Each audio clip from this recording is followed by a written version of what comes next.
Hello and welcome to The Print. We have with us Jyoti Mirdha. Welcome, ma'am, a former Congress MP from Nagaur in Rajasthan. She recently quit the Congress and joined the Bharatiya Janata Party. Well, many questions are being raised about the timing, why she has decided to join the BJP right now. Is it all related to the Lok Sabha elections? Is she eyeing the Nagaur seat? To answer all these questions, we have with us Jyoti. Let's start with the first question itself, ma'am. आपने अभी party क्यों join की? कांग्रेस में आप काफ़ी समय से थी, वहाँ पर आपने इलेक्शन लड़ा भी है, जीती भी हैं, हारी भी हैं, ऐसा अब क्या हो गया था? देखिए, बहुत समय से एक ऐसी सिचुएशन आ रखी थी जहाँ कांग्रेस पार्टी में कोई भी आदमी पॉलिटिक्स में आता है तो वो कोशिश ये करता है कि वो एक प्रोडक्टिव, मीनिंगफुल अपनी प्रोडक्टिव लाइफ रख सके पॉलिटिकल। लेटली कांग्रेस के अंदर क्या हुआ था कि ये मेरे लिए स्टाइफलिंग हो गई थी सिचुएशन। जिसको भी आप देखें, मेरी पोजीशन इस तरीके की थी, रीजनल पार्टी होने की वजह से कांग्रेस का वहाँ पर जो बायस था, लेवरेज करने के लिए रीजनल पार्टी को यूज़ किया करते थे। इन द प्रोसेस जो कांग्रेस के जितने वर्कर्स थे उनकी अनदेखी होती थी। जितना एफर्ट हम लगाते थे कांग्रेस को मजबूत करने में या जो हमारे को जो भी टास्क दिया जाता था उसमें, उतने ही ज़्यादा मतलब रिडीमिंग पॉइंट्स उनको मिल जाते थे, बार्गेनिंग चिप्स मिल जाते थे। So that was the real problem within the constituency. Now when you are not able to work for your people within the constituency, you try to look for avenues. So frankly there was a phase where I was a little disillusioned and I thought यार छोड़ो politics का क्या करना है, इस तरीके से अगर चलती है चीज़ें। मैंने सिर्फ एक कांग्रेस पार्टी ही देख रखी थी, मुझे जिसको कहते हैं फेमिलराइजेशन ही पॉलिटिक्स का वहीं से हो रखा था। लेकिन बीजेपी ने फिर मुझे अप्रोच किया था और एक आइडियोलॉजी का इशू रहता है। कई बार लोग मुझे ये भी बोलते हैं कि भाई एकदम से आपकी आइडियोलॉजी, तो आइडियोलॉजी एक ओपन आइडियोलॉजी होती है। I am open to suggestions.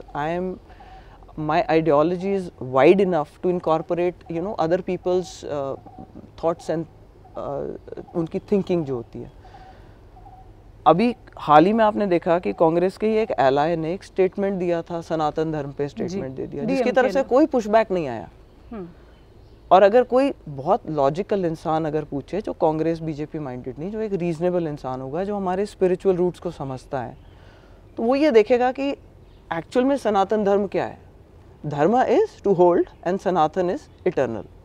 So whatever holds this nation eternally, if that is the thing that you want to destroy and you are not even responding back, there is no push back whatsoever. तो उस तरीके की चीज़ें बहुत लोगों को with in the Congress भी बहुत माइंड करते हैं लोग। आपने देखा होगा कि जब धारा 370 हटी थी तो उस टाइम पर भी कुछ कांग्रेस लोगों ने ट्वीट किया था, मैंने भी उसमें ट्वीट किया था कि जो राष्ट्र के हित में है वो काम पहले होना चाहिए, पार्टीबाजी की बात उसके अलावा है।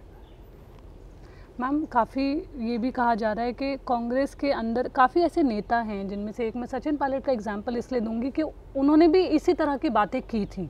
तो आपको क्या लग रहा है, राजस्थान में प्रॉब्लम क्या आ रही है स्टेट यूनिट में, किस तरह के इश्यूज़ हैं, क्यों सेंट्रल लीडरशिप उनको एड्रेस नहीं कर रहे हैं?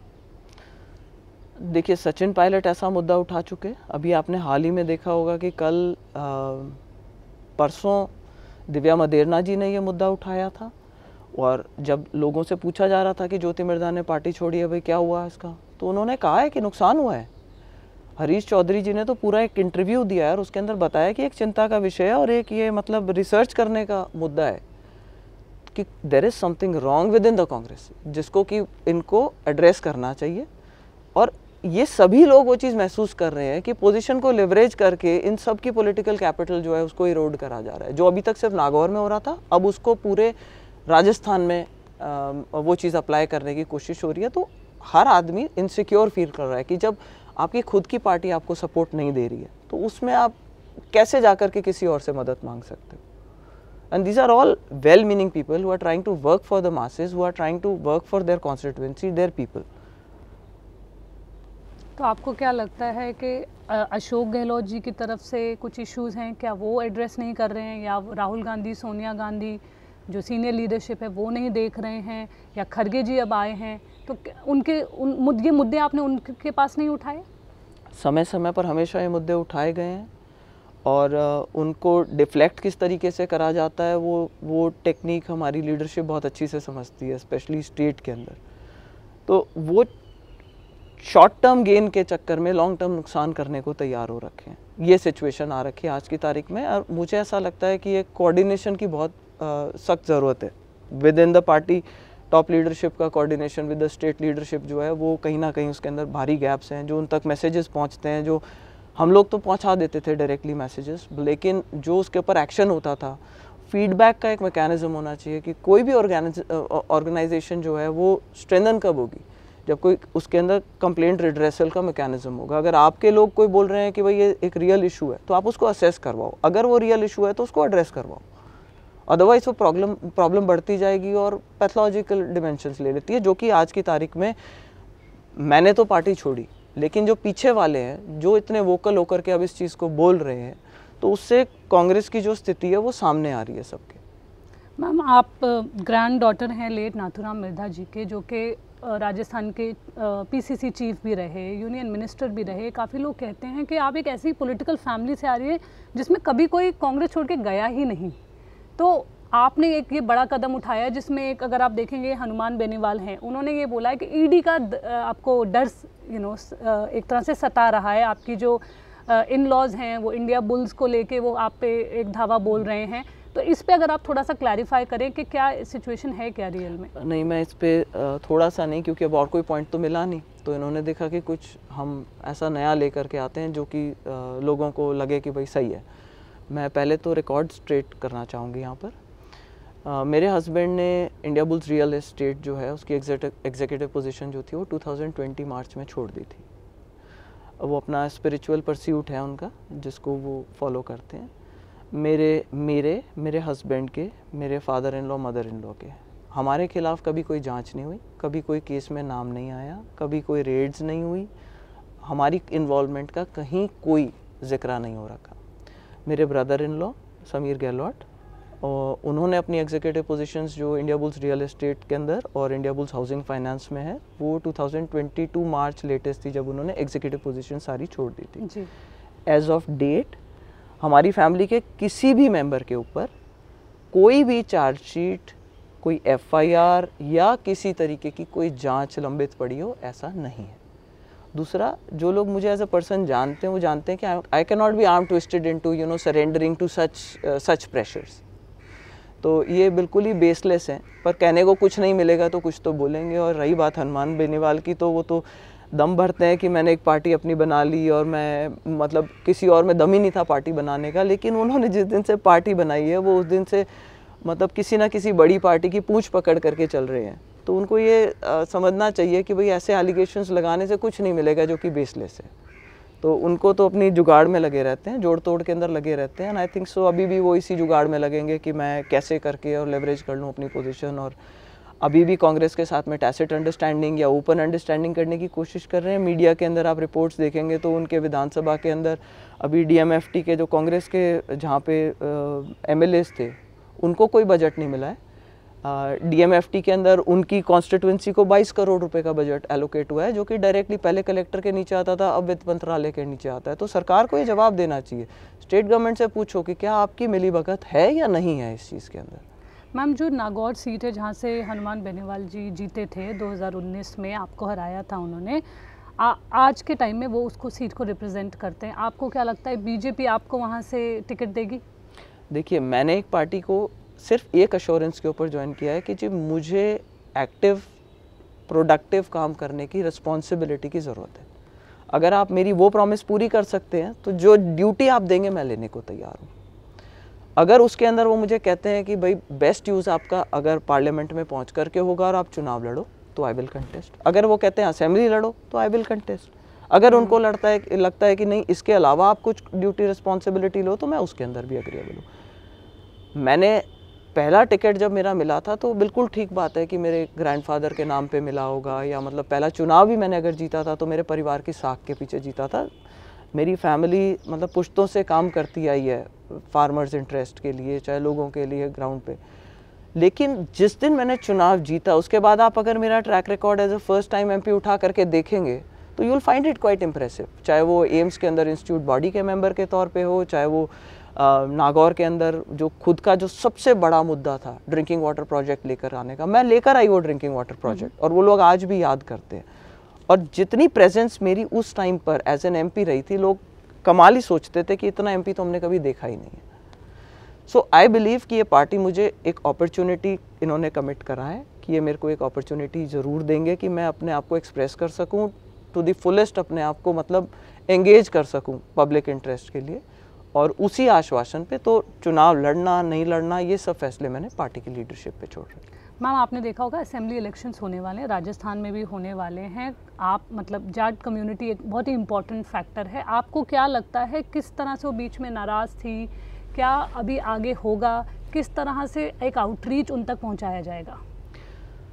देखिए, इलेक्शंस आते रहते हैं जाते रहते हैं, एक नैरेटिव सेट होता है। आज की तारीख में जो देश में और देश के अलावा जो राजस्थान में नैरेटिव सेट हो रखा है, वो सेट हो रखा है नेशनलिज्म का जी। कोई उसको कहता है कम्युनलिज्म की और अलग अलग संज्ञा देना चाहते हैं, बट मेरे अपने अंदाजे से और जो मेरी ग्राउंड रिपोर्ट है और जो मेरी असेसमेंट है वो है नेशनलिज्म की। जी। और अगर नेशन बिल्डिंग के लिए किसी भी तरीके से हम लोगों को एकजुट कर सके, और चाहे वो कोई भी समाज के हों, चाहे वो जाट हों, चाहे वो किसी और समाज के आ रहे हों, उनको सिर्फ एक पॉइंट, वैलिड पॉइंट समझ में आने के बाद में ऑलरेडी माहौल बीजेपी के फेवर में है। और मुझे पूरा ही विश्वास है कि भाई 2023 के अंदर जो विधानसभा इलेक्शन होंगे राजस्थान में, या जो 2024 के अंदर जो लोकसभा के इलेक्शन होने ड्यू हैं, तो थंपिंग मेजॉरिटी के साथ में बीजेपी आएगी। और जिस तरीके का एक एक्सोडस चल रहा है कांग्रेस पार्टी से, तो मुझे लगता है कि कहीं ऐसा ही नहीं हो कि बहुत ही ज़्यादा ब्रूट मेजॉरिटी आ जाए बीजेपी की। मैम, अभी आपने देखा होगा, जैसे मैंने इलेक्शंस की बात की, कांग्रेस के पास एटलीस्ट एक फेस है, सीएम फेस है, गहलोत जी भी हैं, उनके पास रादर मैं तो कहूँगी 2 फेस है, सचिन पायलट भी हैं। बीजेपी को अगर हम एक तरह से देखें तो बीजेपी ने अभी तक किसी को प्रोजेक्ट नहीं किया है। उन वसुंधरा राजे जी के समर्थक कहते रहते हैं कि उनको कम से कम आप कैंपेन कमेटी हेड ही बना दो, सीएम फेस अगर नहीं बनाने का एक तरह से अगर ट्रेडिशन है, तो जो काडर है वो थोड़ा सा डिमोटिवेटेड है कि हमारा लीडर कौन है। तो आपको क्या लगता है, वसुंधरा राजे जी को एक तरह से अनाउंसमेंट होनी चाहिए उनको लेके? देखिए, 2 फ़र्क हैं। एक बीजेपी और कांग्रेस का जो मेन फ़र्क था कि कांग्रेस एक ज़माने में एक मास बेस्ड पार्टी हुआ करती थी, तो वो लीडर के फेस के ऊपर चलती थी। जी। बीजेपी जो है वो एक कार्डर बेस्ड पार्टी है। जी। और कार्डर पार्टी के नाम पे चलता है। अब टॉप लीडरशिप क्या डिसाइड करती है कि किसी को सीएम फेस हमें प्रोजेक्ट करना है या नहीं करना है, मुझे नहीं लगता कि इसका कोई बहुत ज़्यादा फ़र्क पड़ने वाला है। और रही बात जो एंथुजियाज़म, मैंने तो पार्टी में नहीं आने के बाद में जिस तरीके की वार्मथ और एंथुजियाज़म देखा है, मुझे कहीं कोई डाउट नहीं है कि कार्डर के अंदर कहीं पे जोश की कमी है। Everybody is just looking forward to elections and a solid change. This is what I feel. But अभी आपने देखा होगा बीजेपी से भी काफ़ी लोग निकल कर जा रहे हैं। अभी मेघवाल जी को ही सस्पेंड किया है पार्टी ने, उन्होंने अपने ही नेता पे एक एलिगेशन लगा दी। तो एक तरह से जो आप कांग्रेस को कह रही हैं, अलेज कर रही हैं, वो चीज़ें बीजेपी में भी दिखने को मिल रही हैं, बस यहाँ पर ये है शायद छोटे स्केल पे हो रहा है। देखिए, मुझे लगता है कि ये तो जो छोटा स्केल बड़ा स्केल तो अभी जैसे ही आचार संहिता वगैरह लगेगी और उसके बाद में सिचुएशन और ज़्यादा चेंज होने वाली है। मेरे पास में भी इतने लोगों के अभी तक ऑलरेडी फ़ोन आ चुके हैं कि you took the right decision at the right time. I think हम लेट हैं। तो सेंटिमेंट तो इस तरीके का है। तो कांग्रेस से और भी लोग आना बहुत सारे लोग आएंगे और आप देखना आने वाले समय के अंदर कितने लोग वहाँ से एक्सोडस होगा, मास एक्सोडस होगा। और वो इसलिए नहीं होगा कि राज बीजेपी का आ रहा है, वो इसलिए होगा क्योंकि वो कांग्रेस से त्रस्त है। अगर आप घर में ध्यान नहीं रखोगे तो ऑब्वियसली हर इंसान जाकर के अपॉर्चुनिटी सीख करना चाहेगा दूसरी जगह। आकर कोई पब्लिक लाइफ के अंदर आया है तो वो डिलीवर करने के लिए आया है। अगर आप डिलीवर नहीं कर पा रहे, अगर आपको अपॉर्चुनिटी ही नहीं मिल रही, कोई कहे कि भाई आपको डिलीवर करने की अपॉर्चुनिटी दी थी, आपने नहीं किया deliver, that's a separate issue. But अगर कर ही नहीं पा रहे तो दे आर फीलिंग स्टाइफल्ड। वो लोग आएंगे और आप देखना किस तरीके का मास एक्सोडस होगा। एक बार आचार संहिता हो जाती है उसके बाद मुझे लगता है कि कहीं ऐसा नहीं हो कि हमें मेला सा ही लगता दिखाई दे बीजेपी के फेवर में। मैम, अभी बीजेपी आपने ज्वाइन किया है, तो किस तरह से आपकी भूमिका क्या होगी, प्लस आपकी क्या एक्सपेक्टेशंस हैं, आप किन मुद्दों को ज़्यादा उठाएंगी, क्या आपको लगता है आप किस तरह से कंट्रीब्यूट करेंगे? देखिए, डिलीवर करने के लिए तो मेरे पास में मतलब 2 चीज़ें चाहिए होती है। एक आदमी की अप्रोच चाहिए होती है और दूसरा उसके अंदर मतलब एबिलिटी चाहिए होती है। मुझे लगता है दोनों ही चीज़ों की कोई कमी नहीं है। अगर अपॉर्चुनिटी मिल जाती है तो मैं तो अपना पॉइंट प्रूव करके ही दिखाऊंगी। तो जो रिस्पॉन्सिबिलिटी टॉप लीडरशिप देती है और उन्होंने इतना विश्वास जताया है कि भाई मुझे वहाँ से बुला करके ले करके आए हैं, तो ऑब्वियसली कुछ ना कुछ माइंड में होगा, विच इन द ड्यू कोर्स। अभी परिवर्तन यात्राएं चल रही है, उस चक्कर में लीडरशिप लोकल भी थोड़ी बिजी है, इनसे फ्री हो जाते हैं, उसके बाद में डिस्कशंस होंगे, ऑलरेडी होने शुरू हो चुके हैं, लोगों ने अप्रोच करना शुरू कर दिया। सो वो एक जो भी रूट मैप चालू होगा उसके हिसाब से हम आगे काम करेंगे। बट क्या मुद्दे आप उठाने वाली हैं? आपको क्या लगता है राजस्थान में अभी सबसे 3 महत्वपूर्ण मुद्दे क्या होंगे? मेरे हिसाब से women's issues, law and order situation जिस तरीके की हो रखी है। आज आप कहते हैं मेरे सामने जो कंटेस्ट करा था जिन्होंने, उनके कहने से ऑफ द रिकॉर्ड अभी मुझे कोई बता रहा था कि कम से कम 300 फाइलें चेंज करी गई हैं पुलिस के अंदर, जांचों के अंदर। सो आप समझ सकते हैं कि भाई किस तरीके का दखल लॉ एंड ऑर्डर के अंदर हो रखा है। तो मेरे हिसाब से मेन इशू जो है वो लॉ एंड ऑर्डर सिचुएशन का है। और उसके अलावा जो ये नए बच्चों के साथ में जो ये खिलवाड़ सा हो रखा है कि कोई भी भर्ती होती है, पेपर लीक हो जाता है, उनके लिए लिमिटेड अपॉर्चुनिटीज़ है। अगर उन अपॉर्चुनिटीज़ के अंदर भी अगर हम उसको एक ओपन फील्ड नहीं रखते, एक लेवल फील्ड नहीं रखते हैं, तो उनके लिए क्या रास्ता खुला हुआ है। तो मुझे ऐसा लग रहा है कि भाई जो नए लोग हैं या जो लेडीज़ हैं वो बड़े जोश के साथ में निकल करके आकर के बीजेपी को सपोर्ट करेंगी इन मुद्दों पे, और मेरा सहयोग उनको पूरा रहेगा। बट अभी ये जो परिवर्तन यात्रा चल रही है, इसमें भी आप क्या भाग लेंगी? अभी मैंने अभी फैसला ये किया है कि क्योंकि मैंने दिल्ली में ज्वाइन करी थी पार्टी, तो मैंने आज जयपुर जाऊंगी मैं, और लोगों से जाकर के अपने लोगों से भी मिलूंगी। मैं लगातार बीजेपी की भी जो लीडरशिप है उससे टच में हूँ। सो हम प्लान इस तरीके से करेंगे। अभी तक मेरा ये प्रोग्राम है कि मैं 18 तारीख को खरनाल जा कर के, जो कि हमारा एक ट्रेंड रहा है फैमिली के अंदर कि हम कोई भी नई शुरुआत करते हैं तो खरनाल जाते हैं, जहाँ हमारे लोक देवता तेजा जी का मंदिर है। तो अभी ऐसा प्लान है कि 18 तारीख को यात्रा खरनाल पहुंचेगी, तो हम खरनाल के अंदर यात्रा को ज्वाइन करेंगे। मैम एक आखिरी सवाल, जैसा कि मैंने पहले भी बोला, बीजेपी ने सीएम फेस नहीं डिक्लेयर किया है। हो सकता है वो ये कहते हैं हमारा ट्रेडिशन है, हम नहीं करते हैं, लेकिन जो ये फैक्शनलिज्म का इशू है वो बीजेपी में भी बहुत ज़्यादा है। राजस्थान में जितने लीडर्स हैं वो सभी सीएम एस्पिरेंट्स हैं। तो उस तरह से बीजेपी का भी अगर आप इंटरनल सर्वे देखें तो बहुत अच्छी एक तरह से रोजी पिक्चर नहीं दे रहे। इस पे आपको क्या कहना है? मेरा ख्याल ये एक रिलेटिव सी चीज़ है, और इसको ज़्यादा सब्जेक्टिव मैटर रह गया डिस्कशन का कि सर्वे क्या कह रहे हैं, सर्वे नहीं। सर्वे तो कह रहे हैं आउटराइट बीजेपी की सरकार आ रही है। तो रही बात फैक्शनलिज्म की, तो देखिए एस्पिरेंट्स तो कई हो सकते हैं। इम्पॉर्टेंट फैक्टर ये है कि जब मेजॉरिटी आ जाती है और जब एक फेस डिक्लेयर हो जाता है तो कितने लोग उनके साथ लग जाते हैं। तो ये एक डिसिप्लिन्ड पार्टी है, डिसिप्लिन्ड कार्डर है, और मुझे ऐसा लगता है कि जिसको भी टॉप लीडरशिप प्रोजेक्ट करेगी एज अ सीएम फेस, उनके साथ में सारे लोग अपना फोर्स उनके पीछे लगाएंगे और उनको सपोर्ट के अंदर आएंगे। मैम आप जब ज्वाइन आप करने वाली थी तो आपने क्या अमित शाह जी से, मोदी जी से, नड्डा जी से, इनसे भी आपका इंटरेक्शन हुआ, या आप स्टेट लीडरशिप आपके टच में थी? स्टेट लीडरशिप मेरे टच में थी। मुझे अमित शाह जी ने बुलवाया था, नड्डा जी ने पहली मीटिंग करी थी दोनों ने, और उन्होंने मुझे आश्वस्त किया था कि भाई we see you know some potential in you and we would like that you should join BJP. Congress is keeping you on the sideline. उनको रीजंस, उनको ग्राउंड की रिपोर्ट होगी उनके पास में। तो then I agreed and I joined the party. Thank you so much, ma'am. Good luck for your future endeavors. This is Neelam Pandey reporting for The Print.